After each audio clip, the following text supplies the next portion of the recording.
The smell hit Claire first. Sharp, chemical, wrong. She was 7 months pregnant, standing at her sister-in-law's wedding reception when she felt liquid splash down her back. Before she could turn around, a voice whispered, "This is for stealing what's mine." Then came the match, the fire, the screams. In the 3 seconds it took Claire to dive into the pool, her entire life changed forever. Because the woman holding the lighter was her husband's colleague. The woman her husband swore was just a friend. The woman Claire's instincts had warned her about for 18 months. But the fire was only the beginning. What Claire would discover in the hospital, about her marriage, her pregnancy, and the man she thought she knew, was so much worse than the burns on her skin. This is a story about survival, about betrayal, about a woman who lost everything and built something better from the ashes. This is Claire's story, and trust me, you need to hear how it ends. The smell hit Claire first. Sharp, chemical, wrong. She turned too late. The liquid was already soaking through her silk dress, the pale blue fabric darkening in irregular patches down her back and sides. Claire's hand moved automatically to her belly, 7 months pregnant and prominent beneath the empire waist of the bridesmaid dress Jennifer had chosen for the wedding party. This is for stealing what's mine. Vanessa Hayes stood 3 feet away, her face twisted into something Claire had never seen on another human being. Pure hatred, the kind that burned hotter than anything physical could. Claire knew Vanessa, Ryan's colleague from the finance department, the woman who laughed too loud at his jokes during company events, the one who touched his arm too casually, too often. The match flickered to life between Vanessa's fingers. Time became elastic, stretching like taffy. Claire saw the small flame dance in the evening air. She heard the string quartet still playing inside the reception hall. She felt the August heat on her skin and the baby pressing against her ribs and the wetness of gasoline soaking into her dress. The flame touched fabric. Fire erupted across Claire's body. Sound exploded around her. Screams, multiple voices, high and terrified. The roar of flames, her own voice joining the chorus, wordless and primal. 3 steps. Claire's mind calculated through pure survival instinct. 3 steps to the pool. Her legs moved. The fire climbed her dress, heat searing the skin on her back and legs. Each step felt like running through concrete. 1. The baby. Only the baby matters. 2. Water ahead, safety ahead. 3. Claire dove. The world went silent underwater, muffled chaos above her. Claire's body curled instinctively around her belly, protective even as her lungs screamed for air. The cool water shocked her burned skin, pain and relief mixing into something beyond description. She had to surface, had to breathe. Claire kicked upward, breaking through into pandemonium. Arms reached for her, voices shouted her name. Someone wrapped a tablecloth around her shoulders. The smell of burned silk and gasoline clung to her hair. "The baby," Claire gasped. "My baby." "Ambulance is coming," a voice said. Bridget, her best friend and the wedding photographer. "Claire, stay still. You're okay. You're going to be okay." But Claire couldn't stay still. Her hands moved across her belly, checking, feeling for movement. The baby kicked, strong, angry at the disruption. Thank God, thank God. Through the crowd, Claire saw him. Ryan, her husband, standing frozen near the bar where she'd left him 10 minutes ago. His face was white, mouth open in shock. He wasn't moving toward her, wasn't running to help. He was staring at Vanessa. The mistress stood motionless, lighter still in her hand, as security guards closed in around her. She was crying. Mascara streaked down her cheeks in black rivers. "I love him," Vanessa screamed. "I love him, and she took him from me." The guards grabbed her arms. Vanessa fought, still screaming. "Ryan, tell them we're supposed to be together." Claire's eyes found Ryan's across the crowd. He looked away. Emma appeared at Claire's side. Her younger sister, still in her maid of honor dress, knelt in the pool water without hesitation. I've got you, Claire." The EMTs arrived with a stretcher. Efficient hands examined Claire, checking vitals, asking questions she could barely process. Yes, 7 months pregnant. No allergies. Yes, she could feel the baby moving. They lifted her onto the stretcher. Claire caught a glimpse of the upstairs balcony as they wheeled her toward the ambulance. Robert Mitchell stood there, Ryan's father, his hands gripping the railing. The billionaire real estate mogul who'd built an empire through calculated decisions looked stricken. He'd seen everything. Claire's vision blurred. Shock setting in, the EMT said. Normal response to trauma. They were moving her into the ambulance. Someone was holding her hand. Emma crying silently, her grip fierce. Where's Ryan? Claire whispered. Emma's face hardened. Don't worry about him right now. But Claire turned her head, looking back through the ambulance doors at the wedding reception dissolving into chaos. Police cars arriving, guests clustered in horrified groups, Jennifer, the actual bride, sobbing in her wedding dress, and Ryan finally moving, but not toward the ambulance. He was walking toward Vanessa as the police pushed her into their car, arguing with the officers, gesturing frantically. The ambulance door closed, cutting off Claire's view. Ma'am, I need you to focus on me, the EMT said. His name tag read Marcus. Different Marcus than Emma's husband, but the familiar name grounded her. Can you tell me where you're feeling pain? Everywhere, Claire whispered. But the baby, is the baby okay? Marcus placed a fetal monitor on her belly, and the rapid thump, thump, thump of her daughter's heartbeat filled the small space. Strong heartbeat, Marcus said, smiling. Your baby is a fighter, just like her mom. Claire closed her eyes, tears finally coming. The adrenaline was wearing off, replaced by pain that radiated from her back and legs. Second-degree burns, Marcus was saying. Maybe third in some places. They'd know more at the hospital.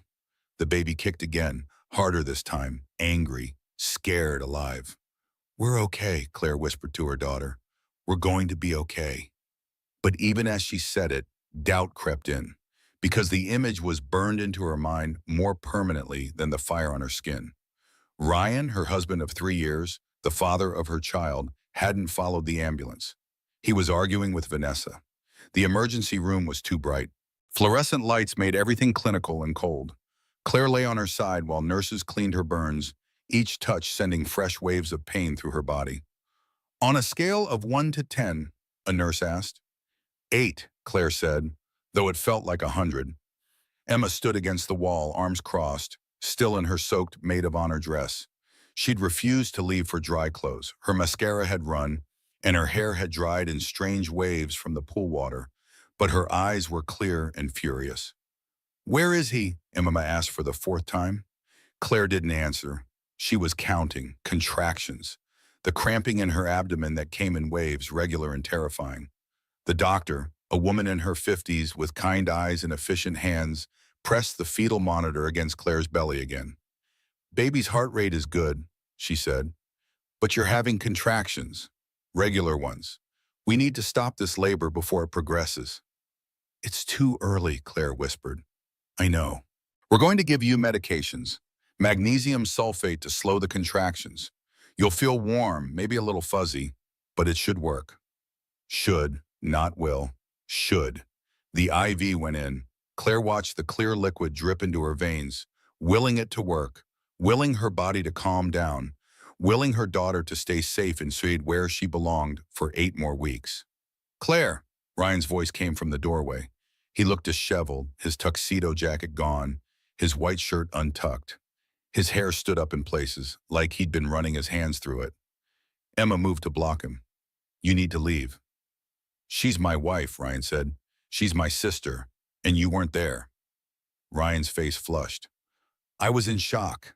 Someone just tried to murder Claire. You were with her, Emma said. The accusation hung in the air like smoke. With Vanessa.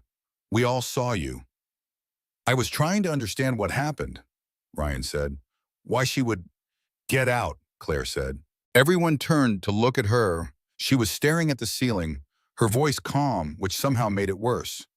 Claire, please, Ryan started. Were you with her? Claire said. Not a question, a statement. Before tonight, were you with Vanessa? The pause lasted 3 seconds too long. It's not what you think, Ryan said. Emma made a sound like a wounded animal. Are you serious right now? Claire is lying here with burns all over her body, pregnant with your baby, and you're going to... I need to hear it from him, Claire said. She finally turned her head to look at her husband. Tell me the truth, Ryan. Is Vanessa your colleague or something else? Ryan's mouth opened, closed, opened again. She's a colleague who developed feelings I didn't encourage. She became obsessed, and I tried to let her down gently, but she's clearly unstable. Did you sleep with her? Emma asked. Emma, Ryan said. Answer her, Claire said. We had, there was a brief thing. Months ago, before we knew about the baby. I ended it. I told her it was a mistake. She wouldn't accept it. Claire's hand moved to her belly. The baby kicked, oblivious to the destruction happening around her. How many months ago? Claire whispered. Ryan looked at the floor. It doesn't matter now. How many? Claire said louder. Claire, you're in shock. You need to rest. We can talk about this later. Answer the question, Ryan. Robert Mitchell's voice came from behind him. Ryan turned. His father stood in the doorway, still in his custom tuxedo, looking every inch the billionaire who'd built an empire. But his face was granite, cold, assessing. Dad, this isn't the time.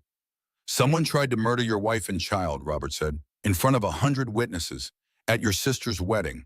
And instead of getting in the ambulance with Claire, you were talking to the woman who did it. So yes, son, this is exactly the time. Answer her question. Ryan's face went from red to white. It was ongoing for a while. The words hit Claire like physical blows. Ongoing. A while. Not a brief mistake. Not a momentary weakness. Ongoing. How long is a while? Emma said. Ryan's phone buzzed in his pocket. Once, twice, 10 times in rapid succession.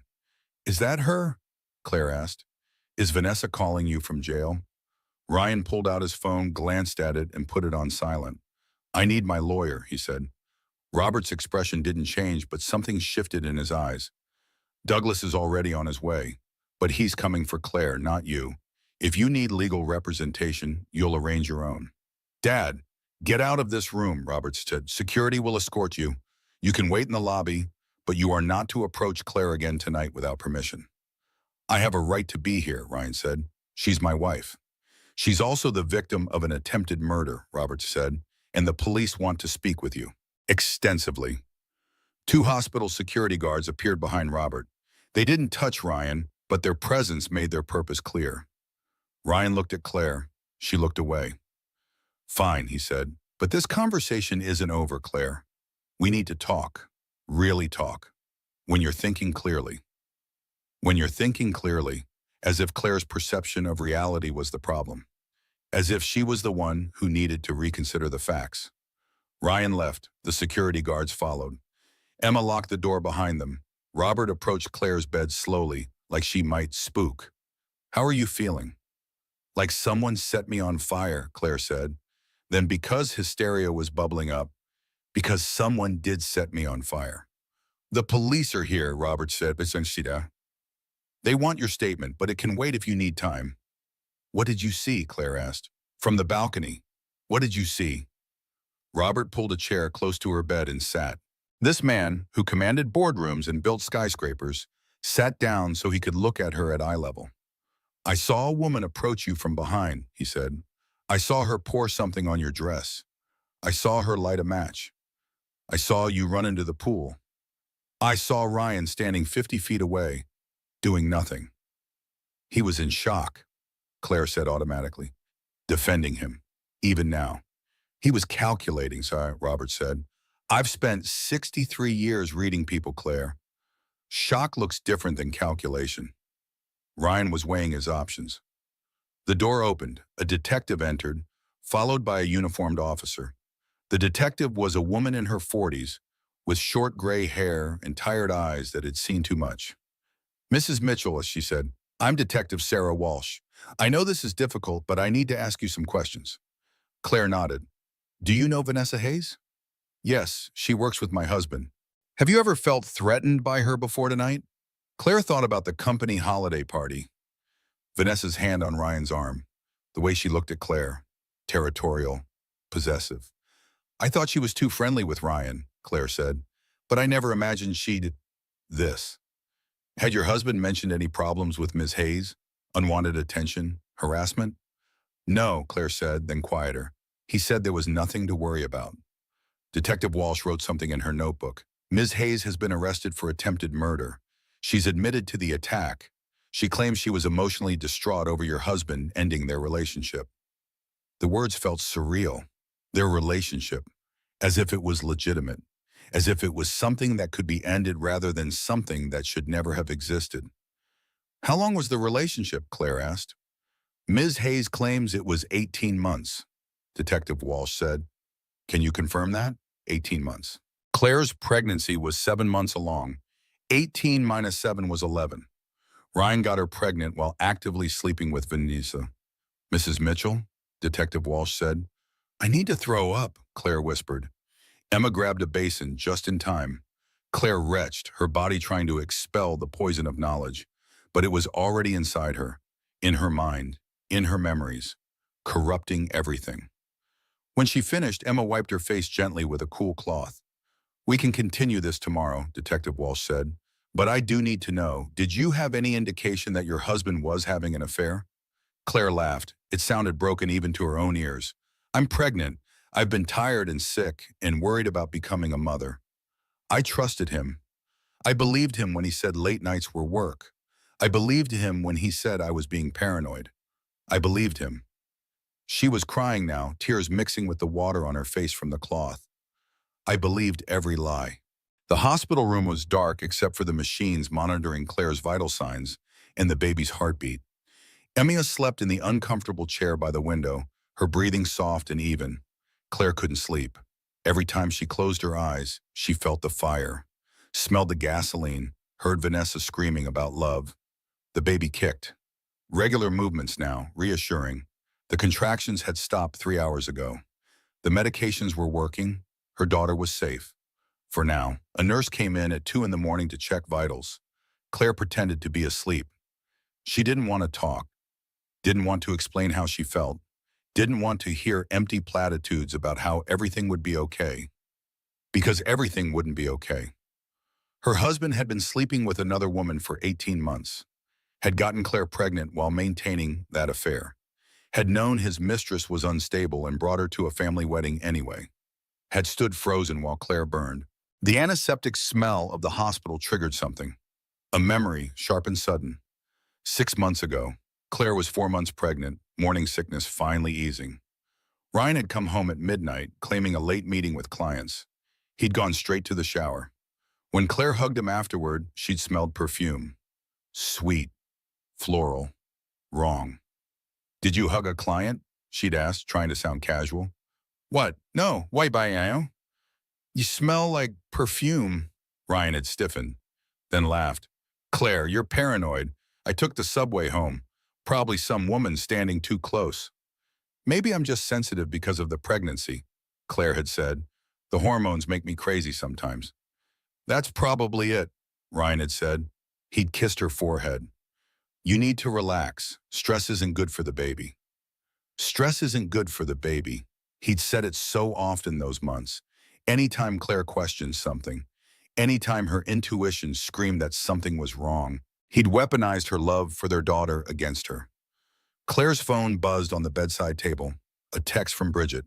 I saved all the photos, evidence. Video too. Police have copies, but I have originals. Call when you're ready. Another buzz. This time from a number Claire didn't recognize. Mrs. Mitchell, this is Douglas Harper. Robert Mitchell has retained me as your attorney. I'll be by the hospital at 8 a.m. and with some documents you need to see. Best regards. Claire stared at the message. Your attorney. Not Ryan's, not the family's. Hers. Her phone buzzed again. Ryan. Claire, please. I know you're angry. I know I messed up, but we can fix this. We can go to counseling. We love you. I love our baby. Please just talk to me. She deleted the message without responding. Another memory surfaced, triggered by the sound of her phone vibrating. 4 months ago. Claire was at the company holiday party, 5 months pregnant, wearing a dress that made her feel beautiful despite the baby bump. Ryan was networking as always. Claire had gone to the bathroom. When she came back, Vanessa was touching Ryan's arm. Her hand rested on his bicep. Familiar. intimate. Ryan was smiling, not pulling away. Claire had approached. Vanessa had dropped her hand, but not quickly enough. "Claire," Ryan had said, too loud. "There you are. Vanessa was just telling me about the Henderson account." "At a party?" Claire had said. "Work never stops," Vanessa had said, smiling. Her teeth were very white. "You're so lucky, Claire. Ryan talks about you all the time." The lie had been smooth, practiced. Claire had felt the instinctive wrongness of the moment. The way Vanessa looked at Ryan. The way Ryan's smile hadn't quite reached his eyes. "Don't be jealous," Ryan had said later in the cab home. "Vanessa is just friendly. That's how she is with everyone." "She was touching you," Claire had said. "She's Italian," Ryan had said. "They're more physical. You were reading too much into it." And Claire had let it go, because she was pregnant and tired and didn't want to be the paranoid wife, because Ryan had made her feel silly for noticing. She'd ignored her instincts, dismissed the red flags, chosen to believe the comfortable lie over the uncomfortable truth. The door to her hospital room opened. Claire tensed, expecting a nurse. Douglas Harper entered instead. He was younger than Claire expected, maybe late 40s, with graying hair and the kind face of someone who'd seen humanity at its worst and still chose compassion. "I'm sorry for the early hour," he said quietly, glancing at Emma still asleep. "But what I need to show you can't wait." He pulled a chair close to Claire's bed and opened his laptop. "Robert hired a forensic accountant this evening," Douglas said. "He wanted to understand the full scope of the situation before we proceed with any legal action." "Legal action?" Claire's voice was hoarse. "Divorce, most likely," Douglas said, "given the circumstances. But what we found goes beyond infidelity." He turned the laptop screen toward her. "Bank statements, credit card bills, highlighted charges. Ryan has a second apartment," Douglas said. "He's been paying rent on it for 18 months. Monthly charges to a building in Tribeca." Tribeca, expensive. The kind of place young professionals dreamed of living. "He told me we couldn't afford to move out of Queens," Claire said. "Said we needed to save for the baby." Douglas nodded. "He's also made significant purchases. Jewelry. Multiple pieces from Tiffany's. Hotel rooms. Restaurant charges at high-end locations. All while you were pregnant." Claire's hands found her belly automatically. The baby kicked. "How much?" she whispered. "Approximately $80,000 over 18 months, Douglas said. "All while telling you the budget was tight." $80,000, while Claire had stopped buying coffee out to save money, while she'd convinced herself they couldn't afford a baby nurse after the birth, while she'd worried about childcare costs. "There's more," Douglas said gently. The accountant accessed Ryan's emails through the company server. "Robert owns the company, so it's legal. I need to warn you, Claire. What you're about to read will hurt." "More than someone setting me on fire?" Claire said. "More than finding out my husband has been lying for 18 months? Douglas handed her the laptop. An email was open on the screen. From Ryan Mitchell to Vanessa Hayes. Date, 3 months ago. Subject, re-us, v. I know this is hard, but you knew the situation from the beginning. Claire is pregnant with my father's first grandchild. The timing is complicated. Give me 6 months after the baby is born to figure things out. We can't be together openly right now, but that doesn't change how I feel. Just be patient. Claire read it 3 times. Each word was a fresh cut. Figure things out meant divorce. Can't be together openly meant hiding. My father's first grandchild meant obligation. She hadn't been a wife. She'd been an obligation. A temporary inconvenience. There are more, Douglas said. Dozens, love emails, planning emails, some from as recently as 3 days ago. Claire's hands were shaking. She unconsciously twisted her wedding ring, around and around her finger, a nervous habit from childhood manifesting now. What did the email from 3 days ago say? She asked. Douglas hesitated. Are you sure you want to know? Tell me. He clicked to another email. From Ryan Mitchell to Vanessa Hayes. Date 4 days before the wedding. Subject. Reform. This weekend, V. I know you're upset about not being my +1 to Jennifer's wedding, but Claire will be there, obviously. My whole family will be there. Just give it a few more months. After the baby comes and things settle, I'll tell Claire I want out. We can finally be together properly. I promise it'll be worth the wait. Or a few more months after the baby comes. Tell Claire I want out. The plan had been set. The timeline established. Claire was supposed to give birth to his child, cement his position in his father's company, and then be discarded. Emma stirred in the chair, waking to find Claire staring at the laptop with tears streaming down her face. Claire, what's wrong? Is the baby? He never wanted us, Claire said. Her voice sounded distant, like it belonged to someone else. Ryan never wanted this baby or me. We were just steps in his plan. Emma was at her side immediately, reading over her shoulder. Her face went white, then red with rage. I'm going to kill him, she said. Claire, I swear to God. He was going to leave me, Claire said, after the baby. He had it all planned out. Douglas closed the laptop gently. I'm sorry you had to see that, but you need to know what you're dealing with. Ryan isn't just a cheating husband. He's manipulative, calculating, and based on Vanessa's behavior, potentially dangerous. She tried to kill me because she loved him, Claire said. The absurdity of it hit her. She thought I was stealing him, but I never had him. He was never mine. The baby kicked hard, as if protesting. You have her, Emma said, hand on Claire's belly, and you have us, and now you know the truth. The truth. Every good memory was now tainted. Every I love you suspect, every kiss potentially preceded by kissing someone else. Claire thought about the day she told Ryan she was pregnant. They'd been trying for months. She'd taken the test alone, seen the positive result, and driven immediately to his office to tell him. He'd looked surprised, then pleased, but there'd been something else in his expression. Something she'd dismissed at the time. He'd hesitated, just for a moment, before the smile, before the hug. He'd needed time to calculate how this changed his plans. There's one more thing, Douglas said. Vanessa is claiming Ryan encouraged the attack. She says he told her repeatedly that if Claire was out of the picture, they could be together sooner. The prosecution is investigating whether Ryan was complicit in attempted murder. The room spun. Claire's monitors started beeping. A nurse rushed in. Her blood pressure is spiking, the nurse said. Everyone out, now. But, Emma started. Out, the nurse repeated firmly. She needs to calm down or we'll lose the baby. Emma and Douglas left. The nurse adjusted Claire's IV, added something that made her feel floaty. Breathe, the nurse said, in through your nose, out through your mouth. Your baby needs you calm. Claire breathed, focused on the physical act. Air in, air out. The baby's heartbeat on the monitor, steady and strong. She stared out the window as sunrise painted the sky. The city was waking up. People were starting their days, unaware that Claire's entire life had imploded.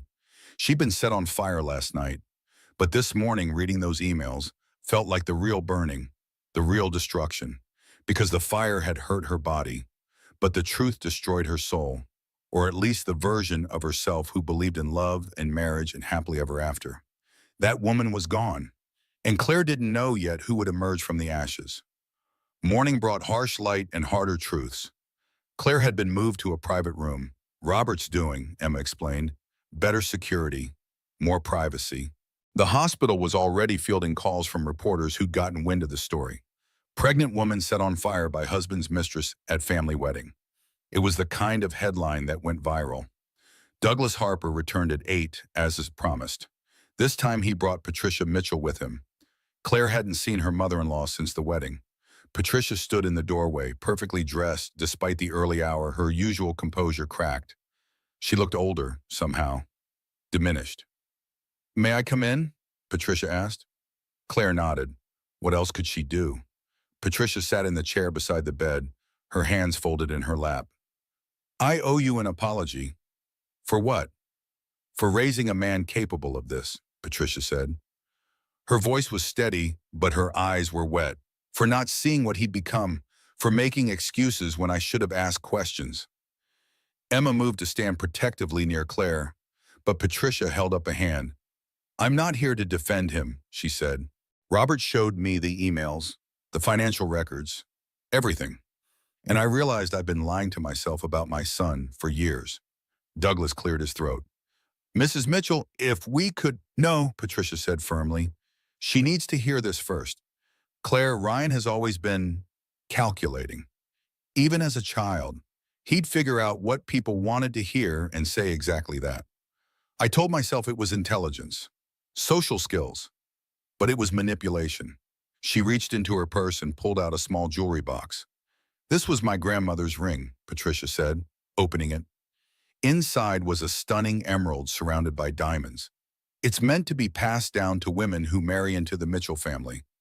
I never gave it to you because I didn't think you'd last. I thought you were too soft for Ryan, too kind. Claire flinched. I was wrong, Patricia continued. Being soft doesn't mean being weak. Being kind doesn't mean being stupid. You're stronger than my son will ever be. This ring belongs to a woman of character. You've earned it. He didn't. She held out the box. Claire stared at it, unsure what to do. I don't want to be a Mitchell, she finally said. Then keep your maiden name, Patricia said, but take the ring. For your daughter. She's a Mitchell, whether we like it or not. Let her have something from this family that represents what we should be, not what Ryan is.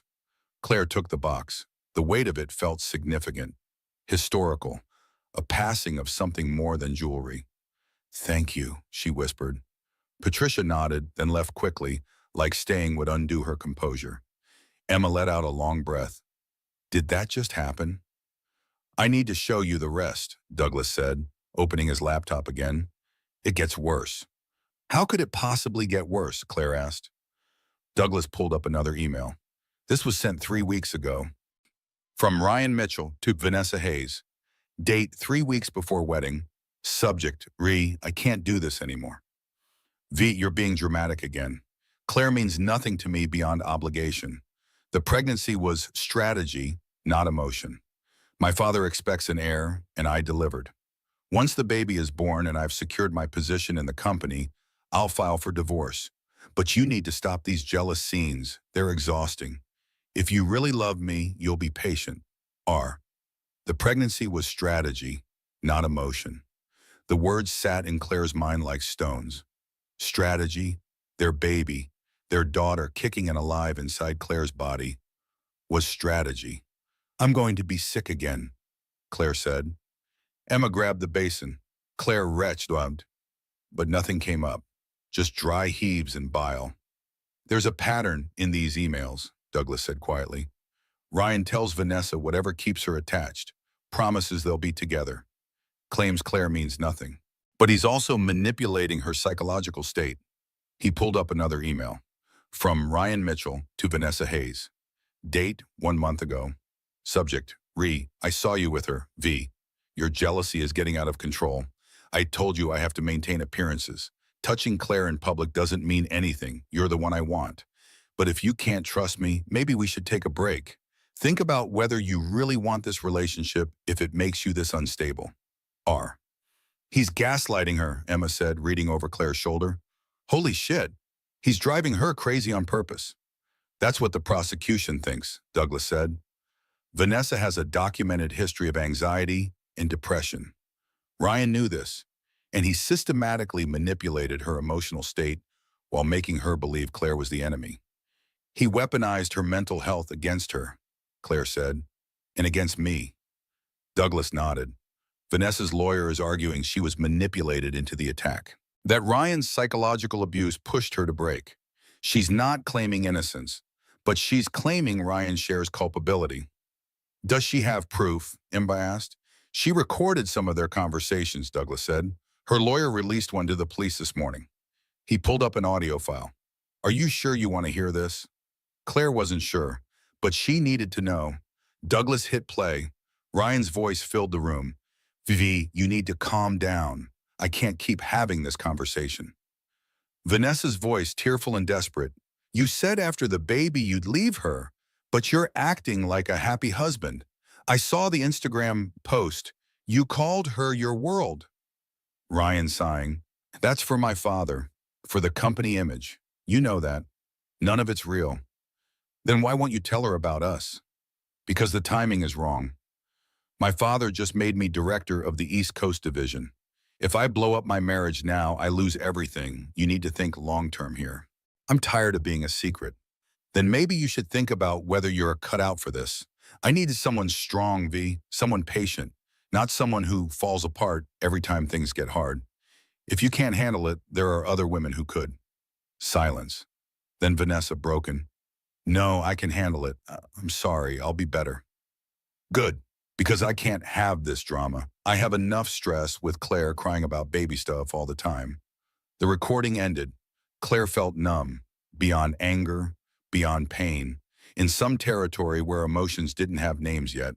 He was going to discard her too, she said, eventually, once she stopped being useful. Yes, Douglas said, Ryan uses people, and when they stop serving his purposes, he throws them away. Emma was pacing, her hands clenched into fists. Can we use this? Can we prove he encouraged the attack? The prosecution is building that case, Douglas said. But Claire, you need to understand what this means for you. If Ryan is charged as an accessory to attempted murder, the media storm will be intense. Your private life will be dissected publicly, and Ryan will fight back hard. Let him fight, Claire said. Her voice was steadier than she felt. I'm done protecting him. A knock on the door interrupted. Detective Walsh entered, looking even more tired than yesterday. Mrs. Mitchell, and she said, Vanessa Hayes is being arraigned this afternoon. She's formally confessed to the attack.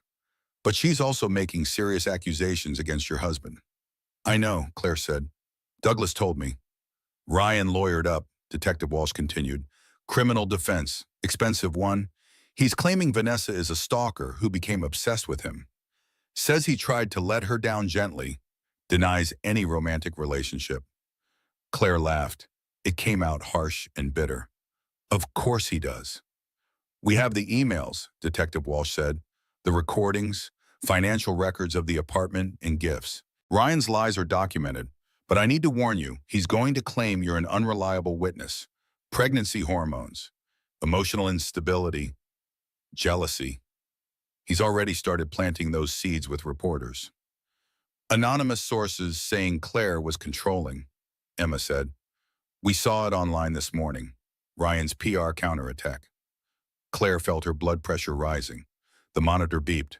A nurse appeared at the door, checking the screen. You all need to give her a break, the nurse said. This stress isn't good for the baby. 5 more minutes, Detective Walsh said. Mrs. Mitchell, I need to ask directly. Do you want to press charges against your husband? For what? For his role in this. Conspiracy, reckless endangerment, emotional abuse. We're building a case, but it would be stronger with your testimony. Claire looked at her hands. They were shaking again. She pressed them against her belly, feeling her daughter move. What kind of father would this baby have? A manipulative one? A calculating one? A man who called her strategy? Yes, Claire said, I want to press charges. Detective Walsh nodded. Okay, we'll need a detailed statement. Not today, you need rest. But soon. And Mrs. Mitchell? Document everything, texts, calls, any contact he makes. It's all evidence now. She left. Douglas prepared to follow. Wait, Claire said. What happens next? Legally? Restraining order first, Douglas said, against both Ryan and Vanessa. Then divorce proceedings or things. Given the circumstances, we'll push for emergency custody provisions. Ryan won't have unsupervised access to the baby, not until he's undergone evaluation. Will he fight it? Douglas smiled grimly. Oh yes, he'll fight everything. But Claire, he's already lost. He just doesn't know it yet. After they left, Emma climbed into the hospital bed beside Claire, careful of the IV lines and monitors. I never liked him, Emma said quietly. From the first time you brought him home, something about him felt off. Why didn't you say anything? I did, remember? I said he seemed too smooth, too perfect. You said I was being overprotective. Claire did remember, 2 weeks after she started dating Ryan. Emma had pulled her aside at a family dinner. He's performing, Emma had said. Like he studied what families are supposed to look like and he's acting the part. And Claire had been offended, had accused Emma of being jealous that Claire was happy, had created distance for weeks. You were right, Claire whispered. I wish I'd pushed harder, Emma said. I wish I'd made you listen. I wasn't ready to hear it, Claire said. I wanted the fairy tale, the successful husband, the baby, the perfect life. I ignored every red flag because the truth was too scary. They lay together in silence. Outside, the city moved on. People went to work, ate lunch, made plans, lived their normal lives. Claire's normal life was over. But lying there with Emma's hand covering hers and her daughter moving inside her belly, Claire felt something shift. Not hope, not yet, but possibility. The version of herself who believed Ryan's lies was dead. Good. She'd been weak, naive, desperate to be loved. The woman emerging from the ashes would be different. Harder, wiser, self-sufficient, and absolutely done with men who called her pregnancy strategy. 3 days had passed since the fire. Claire's burns were healing, her baby was stable, and the world had lost its collective mind over her story. Pregnant woman set ablaze by husband's mistress at family wedding was trending on every platform. Videos from wedding guests had gone viral. Bridget's photographs were everywhere. Claire's dress in flames, her dive into the pool, the moment of impact captured forever. Claire sat in her hospital bed, Emma's laptop open in front of her, scrolling through the nightmare. Stop reading the comments, Emma said from the chair. She'd barely left Claire's side. I can't, Claire said, because mixed in with the sympathy were accusations. She must have known about the affair. What did she do to drive him away? Pregnant women can be crazy. Maybe she was controlling. Ryan's PR campaign was working. Anonymous sources told tabloids that Claire had been emotionally unstable during the pregnancy, that she'd been paranoid about Ryan's work commitments, that the marriage had been strained. All lies. But lies said confidently enough became truth in the public eye. Mrs. Mitchell? A new nurse entered. They changed shifts every 8 hours. You have a visitor. Security cleared him. Robert Mitchell? Let him in, Claire said. Robert entered carrying flowers in a thick folder. He looked like he'd aged a decade in 3 days. How are you feeling? He asked. Like a liar, according to the internet, Claire said. Robert's jaw tightened. Ryan hired a PR firm. They're spreading those rumors, but I've hired someone better. By tonight, the narrative shifts. He opened the folder and spread documents on Claire's bed. This is Ryan's financial history, Robert said. Every transaction from the past 3 years. The forensic accountant found something beyond the affair. What? Emma asked, moving closer. Embezzlement, Robert said. $500,000 from company accounts over 3 years. Small amounts, cleverly hidden. But there. Claire stared at the numbers. $500,000. That's why he could afford the Tribeca apartment, she said. The gifts, the hotels, he was stealing from you. From the company, Robert corrected, which means from every employee and shareholder. Criminal charges are being filed. The Manhattan DA is involved now. Does Ryan know? Claire asked. Not yet. He'll find out when he's arrested, probably tomorrow. Claire tried to feel satisfaction, vindication, but mostly she just felt tired. Her phone buzzed. Ryan's number. She'd blocked him twice, but he kept calling from different phones. Don't answer, Emma said.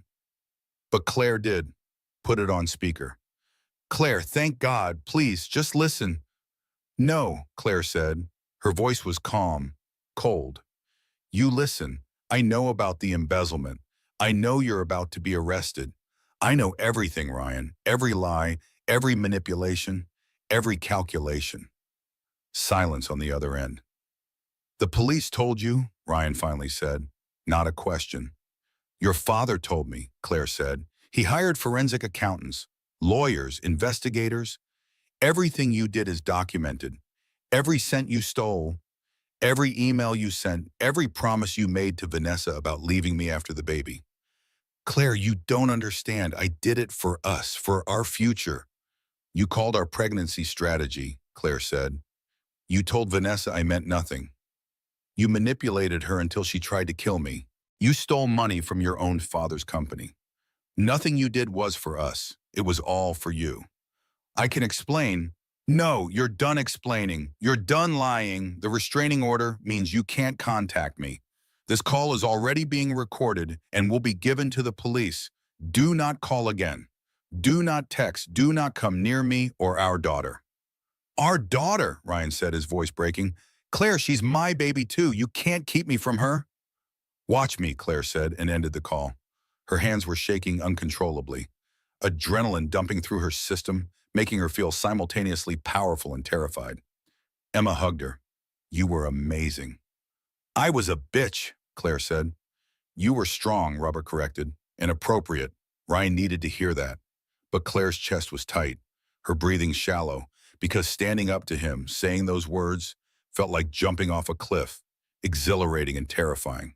What if she couldn't do this alone? What if she needed him, despite everything? No, she pushed the thought away.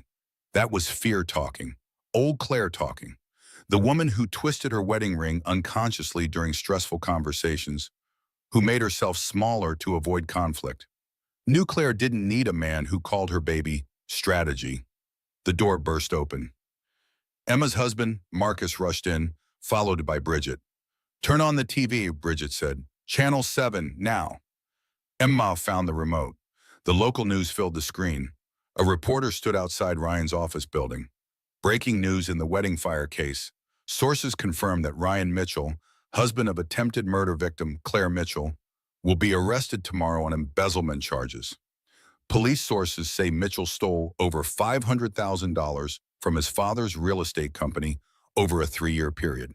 These funds allegedly supported an 18-month affair with Vanessa Hayes, the woman who attacked Claire Mitchell at a family wedding 4 days ago. The screen cut to photos, Ryan and Vanessa together, entering the Tribeca apartment. At restaurants, the evidence was damning. Additionally, the reporter continued, prosecutors are investigating whether Ryan Mitchell encouraged or facilitated the attack on his wife. Recordings have emerged of Mitchell telling Hayes that if Claire was out of the picture, they could be together sooner. While no charges have been filed yet on that front, sources say it's under active investigation.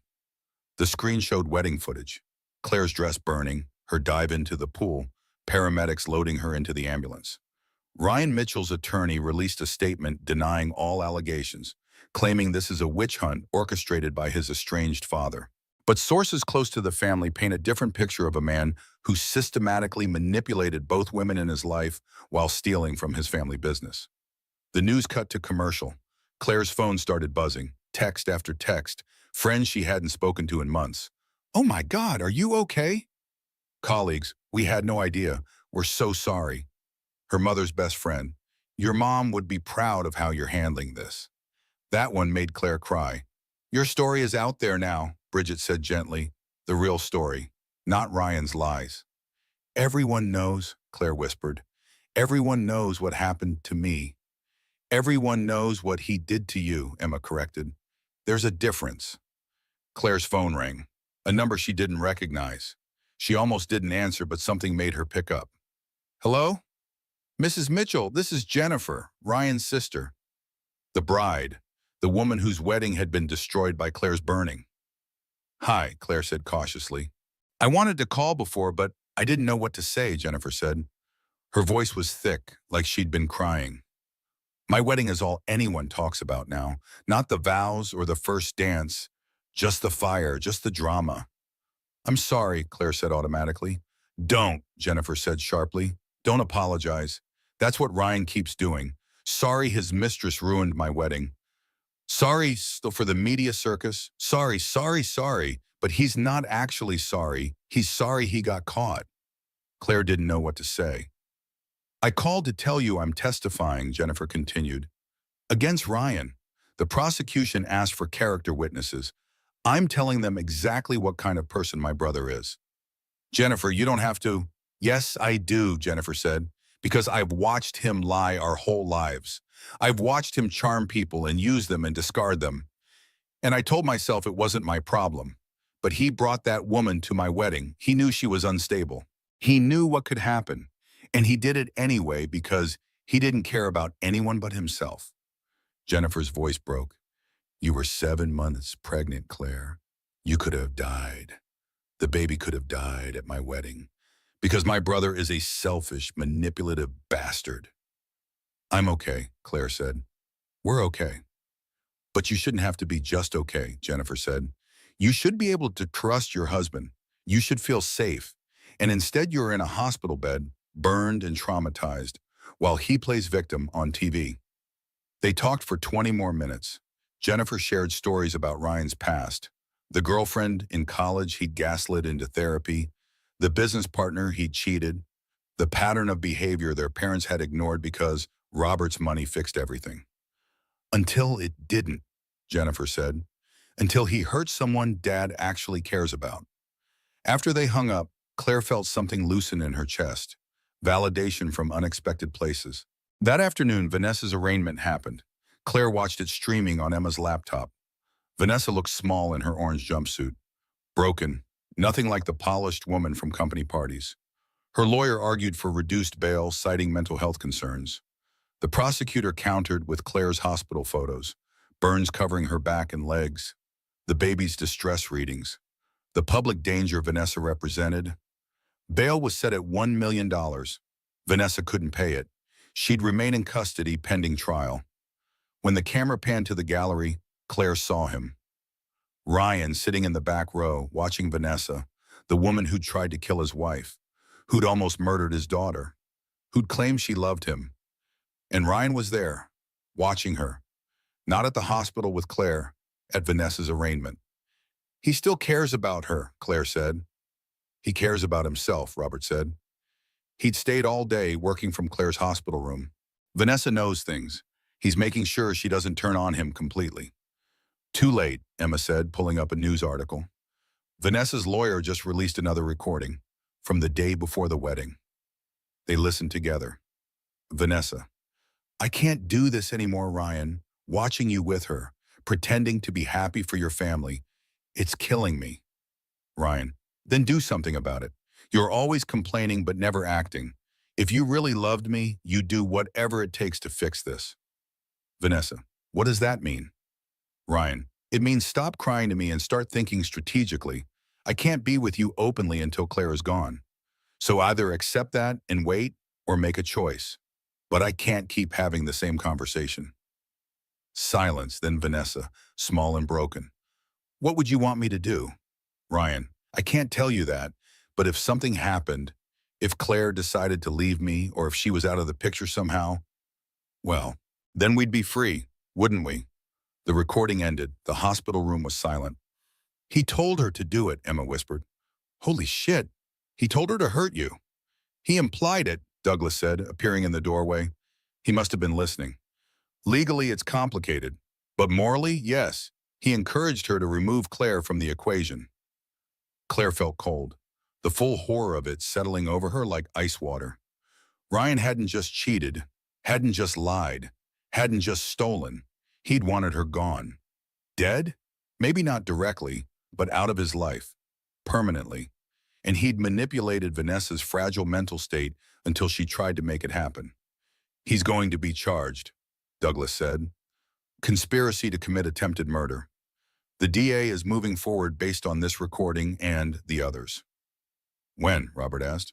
Tomorrow, same time as the embezzlement arrest.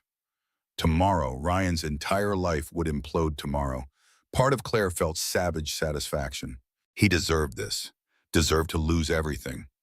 But another part, the part that had loved him once, felt only sadness for the life they could have had if he'd been honest, for the father her daughter would never know, for the man she'd thought he was, who'd never actually existed. That night, alone in her hospital room, Claire sat in the bathroom. She pressed her forehead against the cool metal of the door, breathing slowly, letting herself feel everything. Fear, anger, grief, relief, confusion. 3 minutes she sat there, just breathing, just being.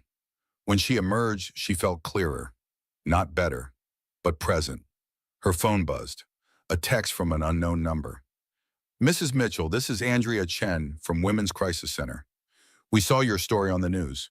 If you're interested, we'd like to offer our support services, therapy, legal help, a survivor support group.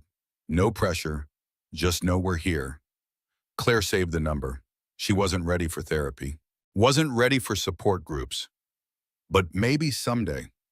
Someday when the wounds weren't so fresh. Someday when she could talk about this without feeling like she was drowning. Someday when she was more than just a woman who survived. But not today. Today, she was just trying to make it to tomorrow. And that was enough. Robert Mitchell arrived at Claire's hospital room at 6 the next morning with a coffee and croissants. "You can't keep feeding me French pastries," Claire said, but she took one anyway. "You're eating for two," Robert said, "and after today, you'll need your strength." Today, Ryan's arrest day. Claire had barely slept. Every time she closed her eyes, she saw him, the man she'd married, the man who'd called their baby strategy. "Are you ready to talk about your future?" Robert asked.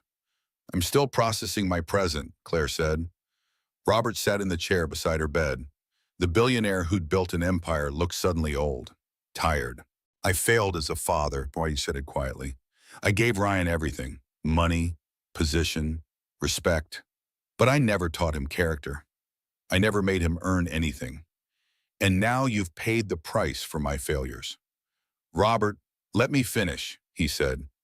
"I can't undo what's been done, but I can make sure you and my granddaughter are taken care of. Not as charity, as family. Real family." "I'm divorcing your son," Claire said. "Good," Robert said. "He doesn't deserve you. But that doesn't change that you're carrying my grandchild, and I'd like to be in her life, if you'll allow it." Claire's throat tightened. Her own father had died when she was 12. She'd missed having that presence ever since. "I'd like that," she said. Robert nodded. "Then here's what I'm proposing. I've secured you an apartment, paid in full, 2 bedrooms, good neighborhood, near a park. It's yours, no strings attached. I've also set up a trust fund for the baby. She'll be financially secure regardless of what happens with Ryan." "That's too much." "It's not enough," Robert said, "but it's a start. I'm also keeping you on the company healthcare plan permanently, and Douglas will handle your divorce and custody proceedings at no cost." Claire felt tears coming. "Why are you doing this?" "Because you're the daughter-in-law I should have wanted from the beginning," Robert said. "Strong, honest, kind despite having every reason not to be. Because you're giving me a grandchild I don't deserve. And because someone needs to show you that not all Mitchell men are worthless." They sat in comfortable silence, eating croissants and watching the sunrise through the hospital window. At 9 o'clock, Douglas arrived with updates. "Ryan was arrested at his apartment 30 minutes ago," he said. "Embezzlement and conspiracy to commit attempted murder. Bail hearing is this afternoon." "Will he get bail?" Emma asked. She'd appeared with fresh clothes for Claire. The hospital was finally releasing her today. "Probably," Douglas said. "He's not a flight risk, a white-collar defendant, but the amount will be substantial, and he'll have conditions. No contact with Claire or Vanessa, ankle monitor, regular check-ins." "So he'll be walking around free," Emma said bitterly. "For now," Douglas said, "but his reputation is destroyed. His job is gone. His assets are frozen pending investigation. He's essentially broke." "Good," Claire said. Then, because saying it out loud felt important, "I'm not sorry he's suffering. Does that make me a bad person?" "It makes you human," Robert said. Detective Walsh arrived at 10 to take Claire's formal statement. Emma stayed in the room holding Claire's hand as Claire recounted everything. The ignored red flags, the gaslighting, the pregnancy announcement that should have been joyful but felt wrong. The night of the fire, the hospital, the emails, the recordings. All of it. "You're incredibly composed," Detective Walsh said when Claire finished. "I cried for 3 days," Claire said. "Now I'm just angry." "Good," Detective Walsh said. "Stay angry. Anger keeps you fighting. And Claire, you're doing everything right. Documentation, restraining orders, legal representation. You're building an ironclad case." After Detective Walsh left, Patricia arrived. Claire's mother-in-law looked different, less polished, more human. She carried a small bag. "I brought you something," Patricia said. Inside the bag were photo albums, old ones with actual printed pictures. "These are from when I was pregnant with Ryan," Patricia said. "And Jennifer, I want you to have them." "Why?" Claire asked. "Because I made mistakes," Patricia said. "I stayed in a marriage that wasn't happy. I taught my children that appearance mattered more than truth. I enabled Robert's workaholism and Ryan's entitlement. And my daughter got hurt. You got hurt. I don't want you to make my mistakes."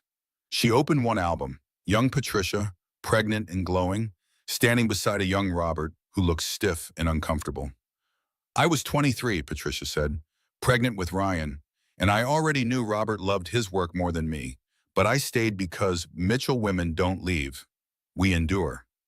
She flipped to another photo, Patricia holding baby Ryan, her smile not quite reaching her eyes. I was lonely, Patricia said. For 38 years I was lonely, and I told myself that was what marriage was, that partnership meant suffering quietly, that love was duty. She closed the album. Don't do what I did, Claire. Don't stay when you should go. Don't pretend when you should scream. Don't endure when you should escape. I already left, Claire said. I know, Patricia said. That's why you're braver than I ever was. They talked for an hour. Patricia shared things Claire had never known.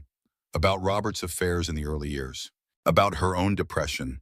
About the therapy she'd finally started last year after Jennifer got married. I'm learning who I am outside of being Robert Mitchell's wife, Patricia said. At 61, I'm finally learning. Better late than never, Claire said. Patricia smiled. A real smile, sad but genuine. Exactly. That afternoon, Claire was discharged. Emma had brought clothes, maternity jeans, and a soft sweater that didn't touch Claire's healing burns. Robert drove them to the new apartment. It was in a brownstone in Brooklyn, 3rd floor, with tall windows and actual character. It's beautiful, Claire breathed. The furniture was already there. A comfortable couch, a dining table, a nursery painted soft yellow with a crib and changing table and everything a baby could need. Patricia and I furnished it, Robert said. If you don't like anything, we'll change it. But Claire loved it. Every piece felt thoughtful. Adult furniture, not college apartment, hand-me-downs. A real home. Emma helped Claire unpack the few items she'd taken from the Queen's apartment. Clothes, books, her laptop. We need to go back for the rest of your stuff, Emma said. I don't want any of it, Claire said. Everything there reminds me of him. Fresh start, Emma said. Exactly. That evening, Claire sat on her new couch in her new apartment, hand on her belly, and cried. Not sad tears, not angry tears, released tears. For 3 hours she cried. Emma held her. Bridget came over with ice cream. They didn't talk much, just sat together.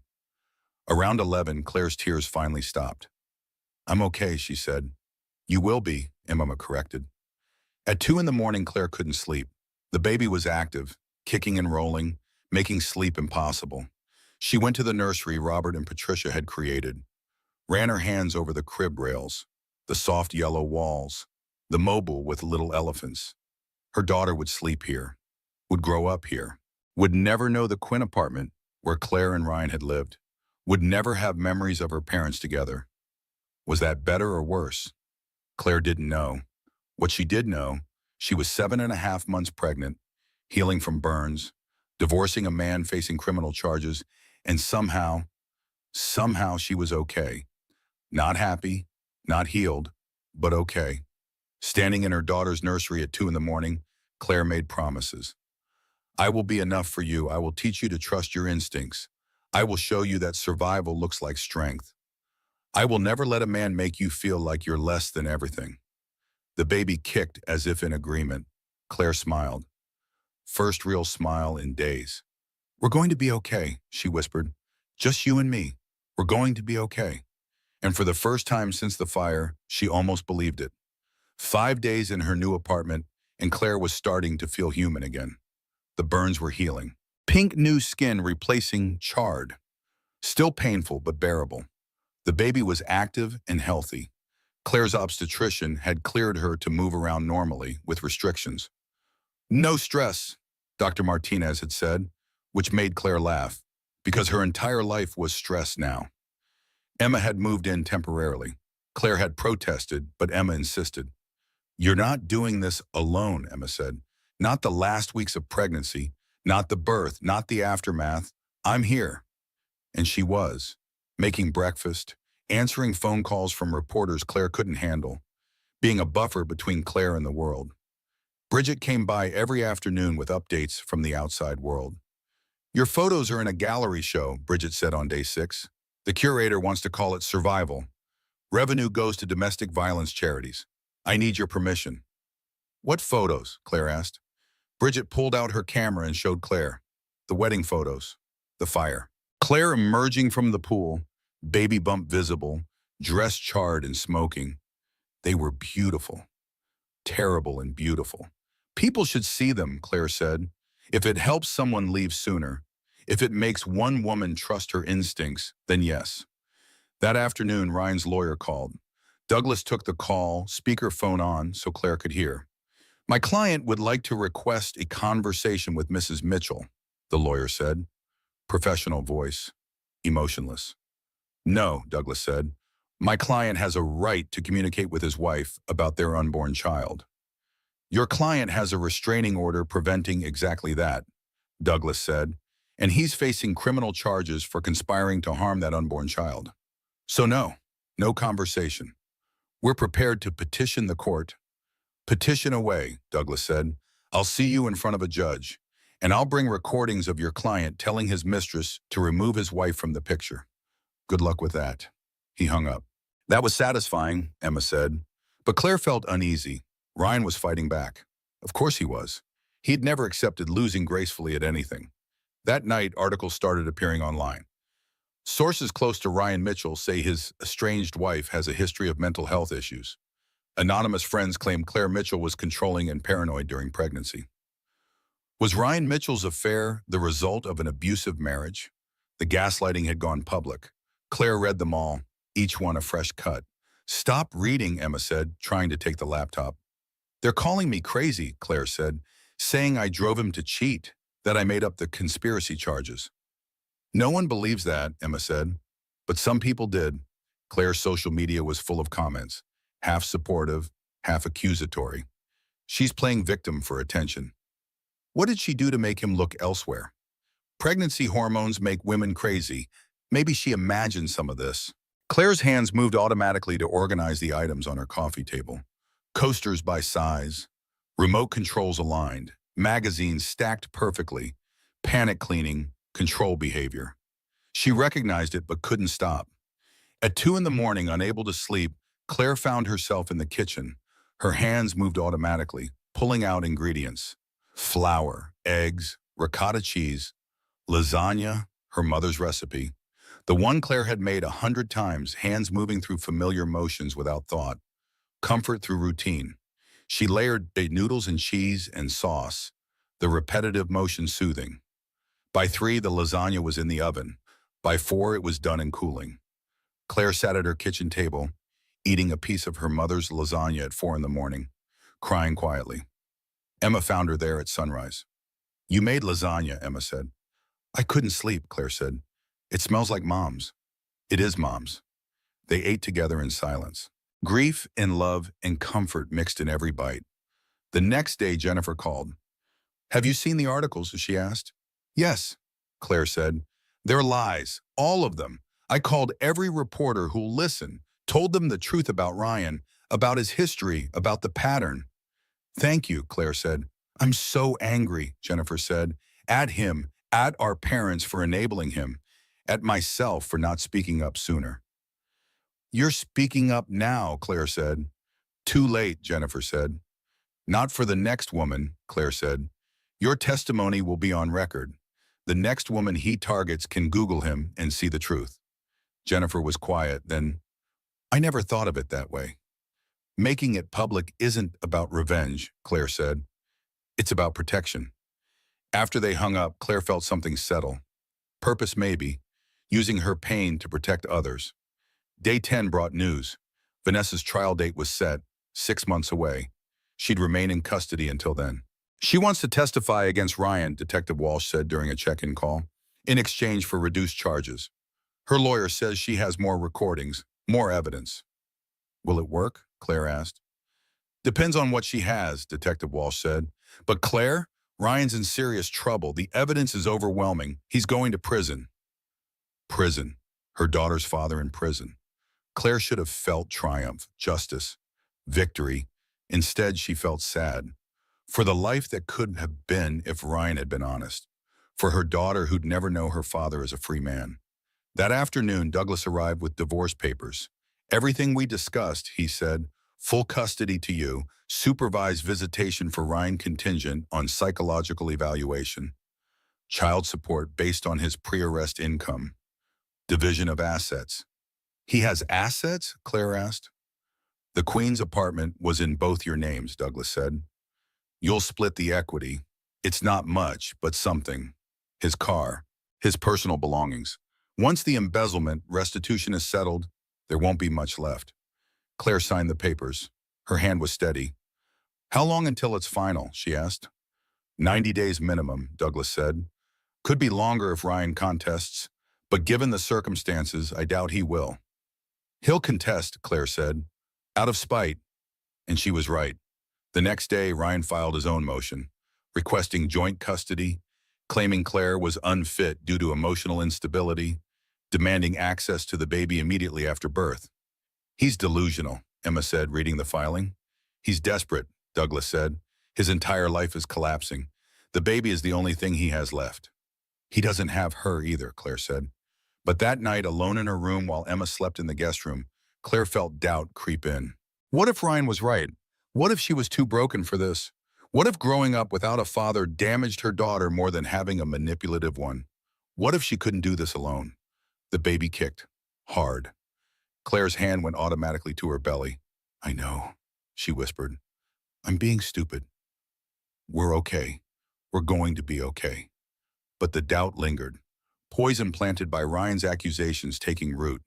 She went to the bathroom at 3 in the morning, sat in the bathtub with the shower running, letting the sound drown out her thoughts. 3 minutes of just breathing, just being. When she emerged, she felt raw but clearer. She wasn't broken. She was breaking open. Broken things could heal, could become stronger at the fracture points. She just had to believe it. Douglas called at 9 in the morning, day 14. Vanessa's lawyer released new evidence and he said, you need to see this. He arrived within the hour, laptop in hand. Emma made coffee. Robert had started coming by every morning, and he was already there, working from Claire's dining table like it was his second office. What is it? Claire asked. Douglas opened his laptop. Text messages between Ryan and Vanessa from 3 months ago. He turned the screen toward Claire. Ryan, the timing is complicated. I need Claire to carry this baby to term. After that, everything changes. Vanessa, I'm pregnant too. What about my baby? What about us? Claire's breath stopped. She was pregnant? Emma whispered. Douglas nodded. 2 months along when these texts were sent. Vanessa, I need to know you're choosing me, choosing our baby, not her, not that obligation. Ryan, my father's already setting up trusts for Claire's baby. But you and I, we'd be starting from scratch. Can you really handle that? Single income, no family support? Vanessa, are you saying you want me to get rid of our baby because it's not convenient? Ryan, I'm saying you need to think practically. We're not in a position for a child yet, not until I've secured my inheritance. Maybe in a few years, when we're actually together, we can plan a family properly. Claire felt nauseous, the lasagna from last night, threatening to come back up. Keep reading, Douglas said quietly. Vanessa, you're asking me to choose. Your baby with her, or us. Ryan, I'm asking you to be smart, to think long-term. If you really love me, you'll understand that timing matters. Vanessa, I'll make an appointment. Ryan, I'll send money for it. The text stopped. She had an abortion, Claire said. Yes, Douglas said. 2 months ago, while you were 6 months pregnant. Claire pressed her hands against her belly. Her daughter kicked, oblivious. He paid for it, Emma said, voice shaking with rage. He paid to end Vanessa's pregnancy while you were carrying his heir. Not heir, Claire said. Her voice was steady, cold. Strategy, remember? That's what he called my baby. Strategy. Robert had gone white. My son did this? Your son, Douglas confirmed, manipulated Vanessa into ending a pregnancy she wanted while maintaining Claire's pregnancy because it served his purposes. He valued children based on utility. The room was silent. Claire felt something inside her crystallize. Not break. Crystallize, become diamond hard and unbreakable. Does Vanessa's lawyer have these texts? She asked. Yes, Douglas said. They're being submitted as evidence of Ryan's pattern of manipulation and control. The prosecution is arguing this proves Ryan psychologically abused both women systematically. Good, Claire said. Her phone rang, Ryan's mother. Patricia, Claire answered. Douglas sent me the text, Patricia said. She was crying, I phone. Claire, I'm so sorry. I'm so sorry I raised a man capable of this. He made his own choices, Claire said. But I enabled them, Patricia said. Every time he manipulated someone, I made excuses. Every time he lied, I looked away. I told myself he was ambitious, strategic, when really he was just cruel. Patricia, no, you need to hear this. When Ryan was in high school, there was an incident with a girl. She claimed he pressured her into things she didn't want. Robert paid her family to keep quiet, to not press charges. We told ourselves she was lying, that Ryan would never. Patricia's voice broke. But he would, he did, and we taught him that money fixes everything, that consequences don't apply to Mitchell men. After they hung up, Claire sat motionless. You okay? Emma asked. I'm realizing I never knew him, Claire said. The man I married doesn't exist. Never existed. It was always performance, always calculation. That afternoon, the gallery showing Bridget's photos opened. Claire wasn't planning to attend, too public, too raw, but Robert convinced her. Let people see you, he said. Let them see the survivor, not the victim. So Claire went. Emma on one side, Robert on the other, Bridget leading the way. The gallery was crowded. People she didn't know looking at the worst moment of her life immortalized in high-resolution photographs. Claire's dress on fire, her face twisted in pain and terror. The pool dive, the aftermath. But also, Claire emerging from the water, hand protectively on her belly. Claire in the ambulance, eyes fierce despite the trauma. Claire at the hospital, signing divorce papers, jaw set with determination. You look powerful, a woman said. Maybe 50, with kind eyes. My ex tried to kill me too. Twice. I didn't report it because I was scared. But seeing you, seeing your strength, I filed charges yesterday. She hugged Claire and walked away before Claire could respond. Another woman approached, then another, and another. Stories of abuse, of gaslighting, of finally leaving, of finding strength. You made me believe I could, one woman said. You showed me it's not my fault, another said. You proved that survival looks like strength, a third said. By the end of the evening, Claire was exhausted, emotionally drained, but also something else, purposeful, maybe. Her pain wasn't just hers anymore. It was helping others. That night, Claire lay in bed, unable to sleep. She pulled out her laptop and started typing. Not a diary, not an article, just thoughts. 3 weeks ago, someone set me on fire. Someone who claimed to love my husband. Someone who my husband manipulated into believing I was the enemy. 3 weeks ago, I discovered my husband called our daughter strategy. 3 weeks ago, my life exploded. But I'm still here, we're still here. And every day, I get stronger.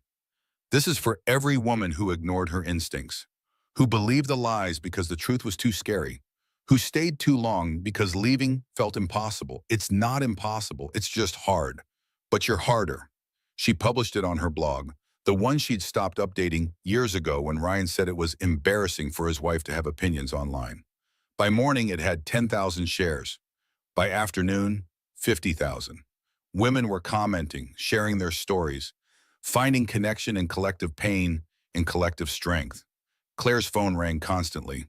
Interview requests, speaking opportunities, publishing offers for a book. It's overwhelming, she told Douglas when he came by with more legal documents. You don't have to do any of it, Douglas said. But Claire, your voice matters. You're helping people. That evening, Claire's water broke. She was standing in the kitchen, reading comments on her blog post, when she felt the warm gush. Emma, she shouted, it's time. Emma appeared, already grabbing bags they'd packed weeks ago. But you're not due for 3 more weeks, Emma said. Tell that to her, Claire said, hand on her belly. They called Robert.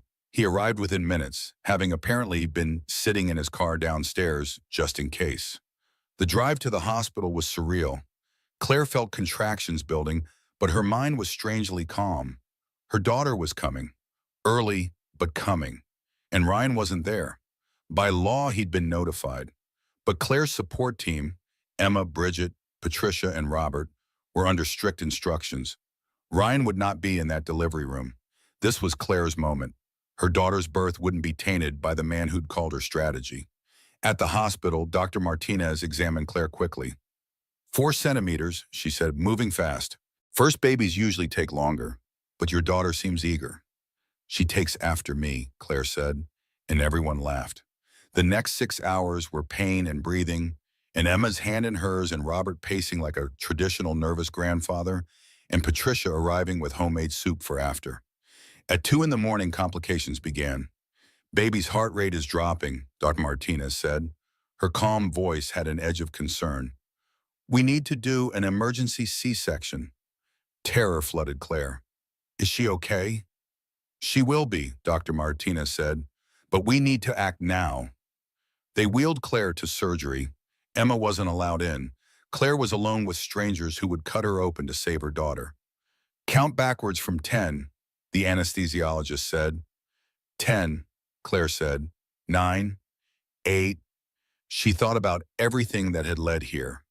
The fire, the betrayal, the emails, the divorce. 7, 6, 5.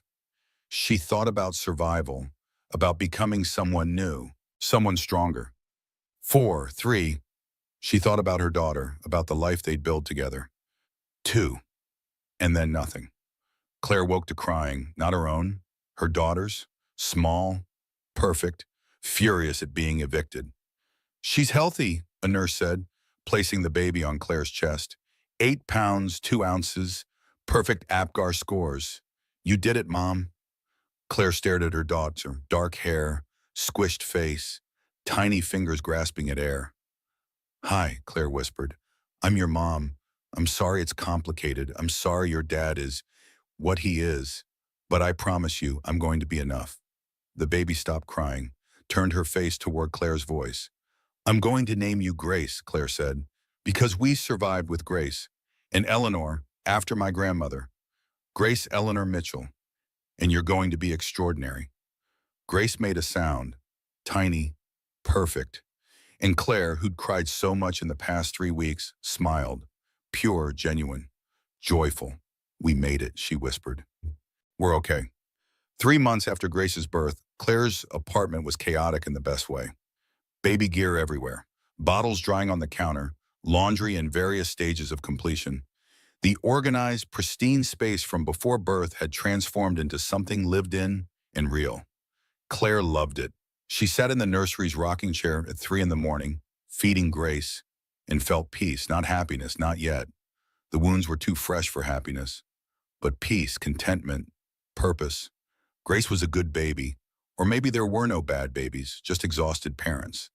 She slept in 2-hour stretches, ate enthusiastically, made the kind of faces that convinced Claire she was already expressing opinions about the world. You're judging my outfit choice, aren't you? Claire said as Grace scrunched her nose at the spit-up, stained t-shirt Claire wore. Yeah, well, motherhood is glamorous, kid. Get used to it. Emma had moved back to her own place 2 weeks ago, finally convinced Claire could handle solo parenting. But she visited daily. Marcus brought groceries. Patricia stopped by with home-cooked meals. Robert came every morning, held Grace while Claire showered, read the newspaper to his granddaughter like she understood stock prices and political analysis. She's brilliant, Robert declared one morning. She looked at the financial section for a full 3 seconds.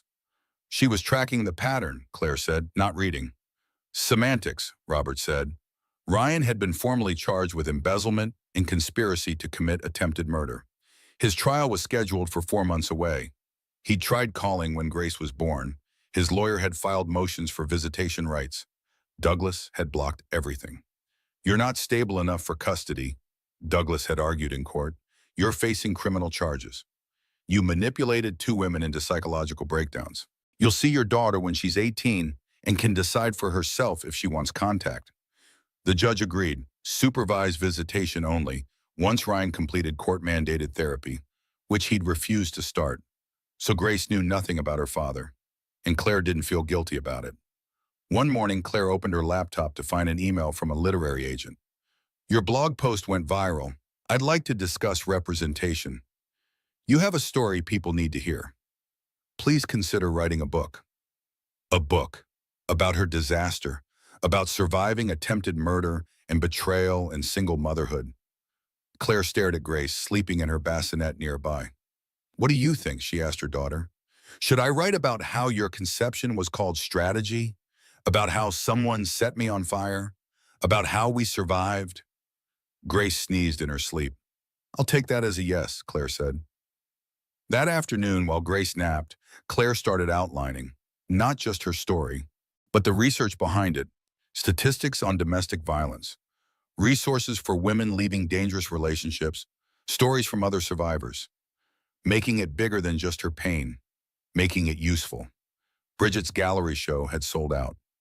Every photograph purchased, revenue sent to women's shelters. The curator wanted to do a national tour. You're becoming a symbol, Bridget said during a visit. That okay with you? I'm still figuring out who I am after all this, Claire said. Adding symbol to the list feels weird. You're Claire, Emma said.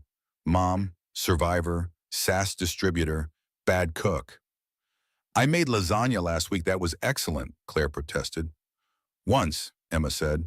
You made one good lasagna. The other 17 meals have been questionable at best. They laughed. Real laughter. The kind that felt foreign after so much pain. Grace woke crying. Claire picked her up, and the baby immediately calmed. She knows you, Patricia said. She'd arrived with her weekly care package of frozen meals. Know she's safe with you. That night, Claire received a letter. Not email, an actual handwritten letter from Vanessa. Her hands shook opening it. Claire, I don't expect forgiveness. What I did was unforgivable. I tried to kill you. I tried to kill your baby. There's no apology adequate for that, but my therapist says I need to take responsibility. So here it is. I was wrong. I was manipulated, yes. Ryan played on my insecurities and mental health issues, but I made the choice. I bought the gasoline. I lit the match. I'm responsible. What I want you to know, Ryan told me you were abusing him, that you were controlling and cruel, that you trapped him with the pregnancy, that he was miserable but stuck because of family pressure. I believed him. I thought I was saving him. I was stupid and desperate and willing to believe what I wanted to be true. I'm in jail now. I'll probably be here for years. I'm getting help. Real help. Medication. Therapy. Learning about myself and why I was vulnerable to someone like Ryan. I hope you and your baby are okay. I hope you're healing.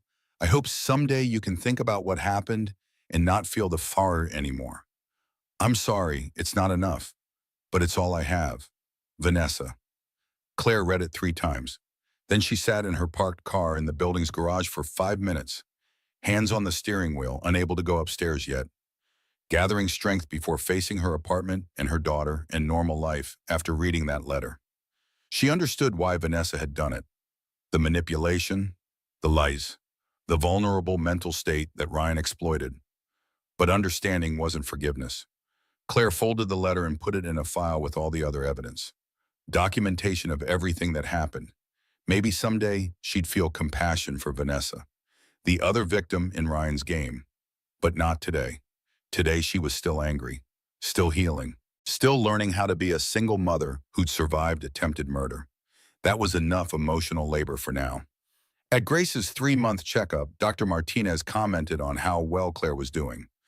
Most new mothers are exhausted and overwhelmed, Dr. Martinez said. You seem centered. I survived someone trying to kill me, Claire said. Midnight feedings don't seem that bad in comparison. Dr. Martinez laughed, then sobered. Are you getting help? Therapy? The trauma you experienced? I'm starting therapy next week, Claire said. Robert insisted. He's paying for it. Says his granddaughter needs a mentally healthy mother. Smart man, Dr. Martinez said. That evening, while Grace slept, Claire did something she'd been avoiding. She Googled Ryan. His trial was all over the news. Pictures of him arriving at court, thin, haggard. Nothing like the confident man she'd married. The comments were savage. Hope he rots in prison. Abuser, manipulator, monster. His wife and baby are better off without him. Claire agreed with the last one. She found Ryan's social media. He'd posted once since his arrest. Everyone makes mistakes, but no one deserves to lose everything because of one bad decision. I'm working on becoming a better man. I hope someday my daughter knows I loved her. One bad decision, as if the affair, the manipulation, the embezzlement, the conspiracy to commit murder were all singular mistakes instead of a pattern of behavior spanning years. The comments on his post were mostly people calling him out, but some were sympathetic. People are too quick to judge. Everyone deserves a second chance. His wife probably drove him to it. Claire closed the browser. She didn't need to read more. Ryan's narrative was his problem now, not hers. That night, unable to sleep, Claire wrote more of her book, the chapter about recovery, about building a new life from ashes, about finding strength in unexpected places. About 3 a.m. feedings with her daughter, feeling grateful rather than exhausted, because they'd both survived to have these quiet moments together. Grace woke at 4. Claire changed her diaper, fed her, rocked her back to sleep. Looking at her daughter's face in the dim nursery light, Claire felt overwhelming love. The fierce protective kind. The kind that would fight armies.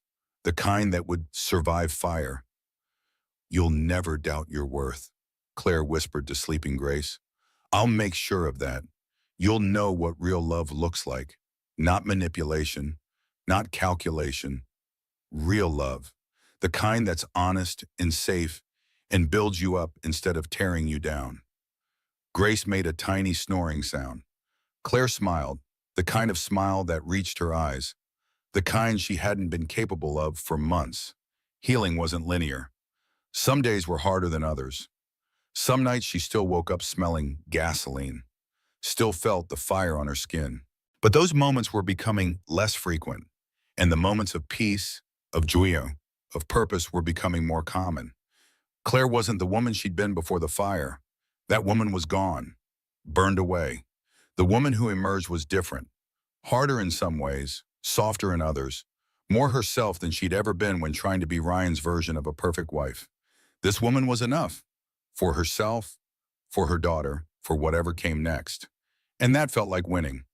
2 weeks before Grace's first birthday, Claire received a call from the prosecutor's office. "Ryan's taking a plea deal," the attorney said. 7 years for embezzlement, conspiracy dropped in exchange for a guilty plea and testimony against his own defense. He won't serve full time probably, but he'll be in for at least 5. "Okay," Claire said. "He's also relinquishing parental rights," the attorney continued. "Complete termination, no visitation, no custody. You'll be sole parent legally." Claire sat down. This was good news. This was what she wanted. So why did she feel sad? "Mrs. Mitchell?" "I'm here," Claire said. "Thank you for telling me." After hanging up, she called Douglas. "It's over," she said, "really over."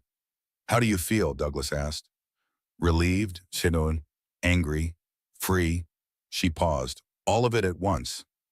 "That's normal," Douglas said. "Grief isn't linear. Even when someone you always was terrible, losing them still hurts." That afternoon, Emma and Bridget came over with wine and cake to celebrate. "To never having to deal with Ryan again," Bridget said, raising her glass. They toasted, laughed, shared stories of the past year. Grace crawled around, chasing a ball, oblivious to the milestone being celebrated. "She won't remember any of this," Emma said, watching Grace. "She'll never know what you went through." "I'll tell her," Claire said, "when she's old enough. Age-appropriate version. So she learns that leaving is possible, that survival is strength." "You should tell others, too," Bridget said. "Your book, speaking engagements. You have a platform now." Claire had been avoiding that. The book was written but unpublished. The speaking requests were unanswered. Going public, really public, still felt scary. "I don't want to be defined by the worst thing that happened to me," Claire said. "You're not," Emma said. "You're defined by how you responded to it. There's a difference." That night, Claire reread her manuscript. All 90,000 words of it. Her story. Other women's stories. Research and resources and raw honesty. It was good. She knew it was good. She sent it to the literary agent who'd been patiently waiting. "I'm ready," her email said. Grace's first birthday party was small, family only. Emma and Marcus, Robert and Patricia, Jennifer and her husband, Bridget, Douglas, a few friends from Claire's office who'd supported her through everything. No Ryan, obviously, but also no drama about his absence. Grace didn't know him, didn't miss him. Her family was complete without him. They sang happy birthday. Grace smashed cake into her face. Everyone laughed and took photos and pretended for a few hours that life was simple and joyful. Because it was. In that moment, it really was. After everyone left, Claire gave Grace her bath, washed cake from hair, dressed her in soft pajamas. "You're 1 year old," Claire said. "You survived your first year. We both did." Grace babbled something that might have been words or might have been sounds. "I think that means you're proud of us," Claire said. She rocked Grace to sleep, singing lullabies her own mother had sung, connecting generations, building tradition. When Grace was asleep in her crib, Claire stood in the doorway watching her daughter breathe. 1 year ago, she was 7 months pregnant and someone set her on fire. 1 year ago, her marriage exploded. 1 year ago, she thought her life was over. But here she was, alive, healing, stronger than she ever imagined possible. Her phone buzzed, an email from the agent. "Publishers are interested. 3 offers already, one from a major house with a significant advance. They want you to be the face of a new empowerment series. Call me tomorrow to discuss." Claire stared at the email. This was real. Her story would be published, would help people, would mean something beyond just her personal pain. She called Emma. "I think I'm going to be an author," Claire said. "You already are," Emma said. "You just didn't believe it yet." That night, Claire sat at her kitchen table with tea, looking at the life she'd built. The apartment Robert had given her, now filled with Grace's toys and Claire's books and evidence of their life together. The scars on her back and legs from the burns, fading but permanent, physical reminders of survival. The divorce papers, finalized 3 months ago. The trust fund for Grace, secured by Robert. Financial security regardless of what came next. The support system she'd built, not family by blood, but family by choice. The manuscript that would become a book. Her voice in the world. The small consulting business she'd started, working from home, helping other businesses while being present for Grace. All of it. The whole messy, beautiful, reconstructed life. She'd lost the marriage, lost the illusion of security that came with a partner, lost the version of herself who believed love conquered all and ignored red flags because the truth was too scary. But she'd gained herself. Real, authentic, unfiltered herself. She'd gained wisdom earned through pain. She'd gained a daughter who would grow up knowing her mother was strong enough to survive anything. She'd gained a voice that could help others. The doorbell rang at 9, late for visitors. Claire checked the peephole. Marcus, Emma's husband. She opened the door. "Everything okay?" "Emma wanted me to bring these by," Marcus said, handing her a folder. "Said you'd want them for the book." Behind were Bridget's photographs, not just the fire, but the aftermath. Claire in the hospital. Claire holding newborn Grace. Claire at the park with Grace at 6 months. Claire smiling, really smiling, at Grace's first birthday party. The arc of survival documented in images. "Thank you," Claire whispered. After Marcus left, Claire spread the photos on her table. The fire, the pain, the recovery, the what the 1 year, 12 months, 365 days from burning to thriving. Her phone rang. Unknown number. She almost didn't answer. "Hello? Mrs. Mitchell, this is Dr. Sarah Chen from Women's Crisis Center. You were referred to us after your incident. I'm calling because we're hosting a fundraising gala next month. We'd be honored if you'd speak. Share your story, inspire others." "I don't know if I'm ready for that," Claire said. "Think about it," Dr. Chen said. "You don't have to decide now, but Claire, women like you who survive publicly, who share honestly, you save lives. You give hope. That's powerful." After hanging up, Claire looked at her daughter's monitor. Grace sleeping peacefully, unaware that her mother was becoming someone new, someone who spoke up, who helped others, who transformed trauma into purpose. Claire started writing the speech in her head. A year ago, someone set me on fire. Someone who claimed to love my husband. Someone my husband manipulated into believing I was the enemy. A year ago, I was 7 months pregnant, burned, traumatized, discovering that my marriage was based on lies and my pregnancy was called strategy. A year ago, I thought my life was ending. But I was wrong. My old life was ending. My new life was beginning. I'm not going to tell you healing is easy, or linear, or complete. I still have nightmares. I still smell gasoline sometimes when there isn't any. I still have moments of crushing doubt, but I also have moments of joy, of pride, of purpose. I have a daughter who will grow up knowing her mother survived, who will learn that strength looks like asking for help, who will understand that leaving is possible, even when it's terrifying. I have a voice, and I'm using it, to tell you if you're in danger, leave.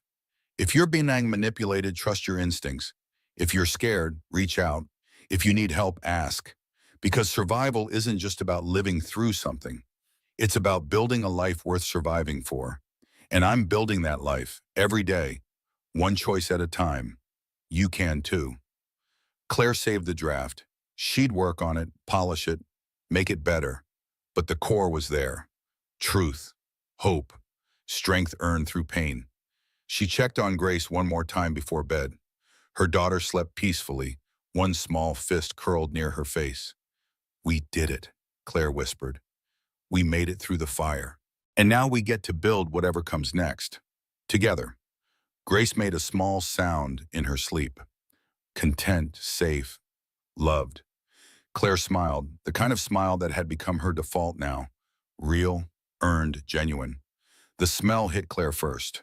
But this time, it wasn't gasoline. It wasn't fear. It was Grace's baby lotion. Lavender and chamomile. The scent of their bedtime routine. The smell of safety and home and new beginnings. Claire closed the nursery door softly and went to her own room. She had work to do tomorrow. The book to finalize. The speech to write. A consulting client meeting. Grace's pediatrician appointment. Life. Normal, busy, beautiful life. The kind of life she'd built from ashes. The kind of life worth surviving for. Outside her window, the city lights twinkled. Millions of people living their lives. Some happy, some struggling. Some, like Claire had been, trapped in situations they didn't know how to escape. For those people, Claire would speak, would write, would share, because her survival wasn't just about her anymore. It was about showing what was possible, what came after the burning, what emerged from the ashes. Not revenge, not bitterness, not destruction, but transformation, growth, unexpected joy. Claire had been set on fire, but she hadn't burned. She'd forged into something stronger. And tomorrow she'd wake up and keep building. For herself, for her daughter, for every woman who needed to see that survival was possible. That starting over wasn't failure. It was freedom. That the best revenge wasn't destroying the person who hurt you. It was living well despite them. Claire turned off her light and fell asleep easily, dreamlessly, at peace with who she'd been, who she'd become, who she was still becoming. The fire had changed her, but it hadn't defeated her. Nothing ever would again. If Claire's story resonated with you, if it made you feel something, do me a favor. Hit that like button so others can find this story too. Drop a comment and tell me what you thought. Did the ending surprise you? Would you have made the same choices Claire did? I read every single comment, and your stories matter. Share this with someone who needs to hear it. Someone who needs to know that survival is possible. That starting over isn't failure, it's courage. And if you want more true stories about strength, resilience, and transformation, subscribe and turn on notifications. Because Claire's not the only one who survived the impossible. Thank you for listening. Thank you for being here. And remember, you're stronger than you think. I'll see you in the next story.